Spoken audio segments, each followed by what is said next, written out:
Welcome to True Dharma. Like most people, you probably have a number of goals you'd like to achieve in life.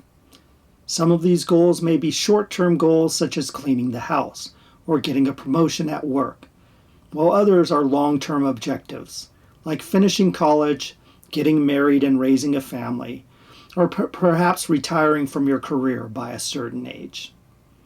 Contrary to what some people think, the spiritual path does not ask you to sacrifice your worldly ambitions. However, it does suggest that we take a deep and honest look at what it is we hope to achieve from our aims and evaluate them in terms of whether or not they can really offer us the lasting happiness and sense of completion we're actually seeking.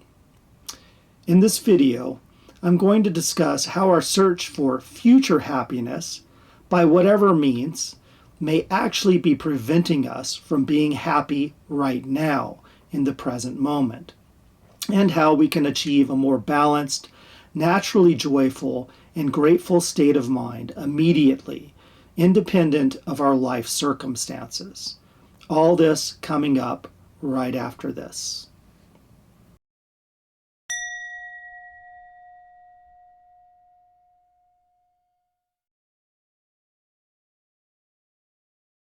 As we begin our exploration, take a moment to turn your gaze back upon some of your major past goals and accomplishments. You have probably sought for and achieved a number of things in your life already. Education, a committed relationship, getting a new job, owning a home, and others. Now consider whether or not any of these has resulted in lasting satisfaction. Perhaps when you first achieved some of your goals, you experienced a rush of accomplishment and happiness. But, if you are like most of us, eventually that feeling grew dull, and may even have ended in disaster, such as divorce. And when one of our objectives has managed to provide us with some extended sense of gratification, there will inevitably be other areas of our lives that fail to satisfy. Now, I'm going to share a secret with you that few people ever realize. If you are seeking for happiness and satisfaction through worldly possessions and ambitions, your mind is caught in a feedback loop. You know how your computer sometimes freezes up? This happens when it's trying to complete some task, but there is an error in its processing, and it gets stuck. This is similar to how the human mind becomes trapped. If you pay close attention to the nature of your own thinking, you may notice that you are often discontent with your life circumstances, and you find yourself continuously wishing for something different, something better, or something more than what you've already got. More money, a better job, a more sensitive lover, and so on. The curious thing is, even when a great thing happens to us, let's say we get that dream job, our sense of satisfaction lasts only a brief time before we begin dreaming again of something even better, or at least something different. Also, it really doesn't matter how big the accomplishment may be. Whatever we attain, it will never be enough to satisfy us. You could become the richest, most powerful, loved, and respected person on earth, and sooner or later the thrill would fade, and some other point of discontent would gradually creep in. This depressing process goes on all the time, continuously. It is the great feedback loop, a psychological prison. The search for external gratification can never be satisfied. If you allow it, the process will go on endlessly until the day you die, and quite possibly beyond. Now, you may be wondering what's wrong with wishing for a better life. The truth is, there is no problem with working to improve your circumstances. Working is different than fantasizing. Starting a new career, going to school, actively trying to improve your relationships, and so on, are all natural and fine processes. That's not the crux of the issue. The real problem is that we believe achieving these things will satisfy us and bring us some sense of completion and happiness, even though they never actually do. There are a number of reasons for this.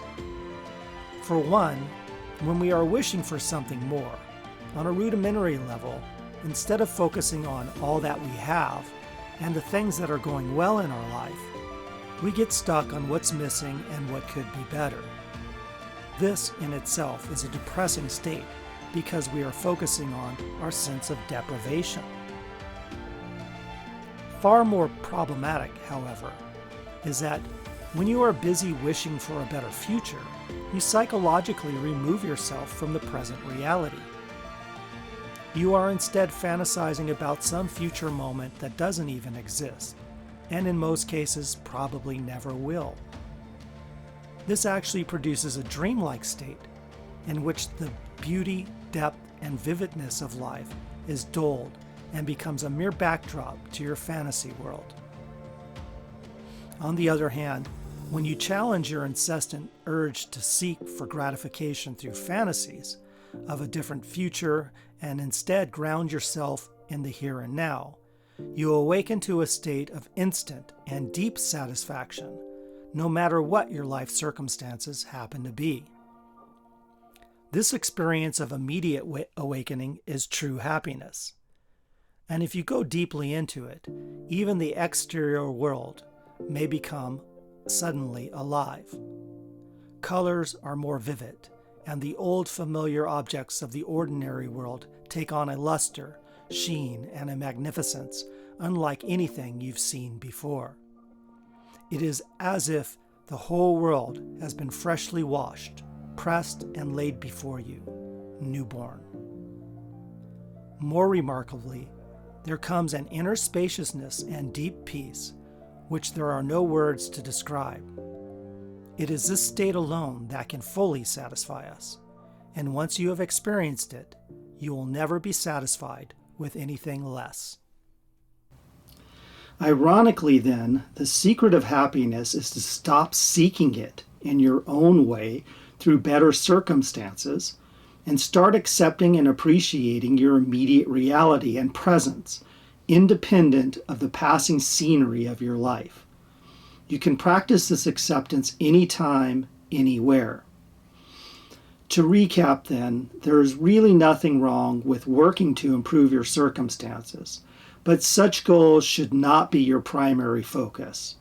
Rather, let all of your worldly ambitions take a back seat to the one goal that can transform your life now and which is authentically dependable, the goal of abiding in the state of deep peace in the here and now and acceptance of all that is. Thank you for watching.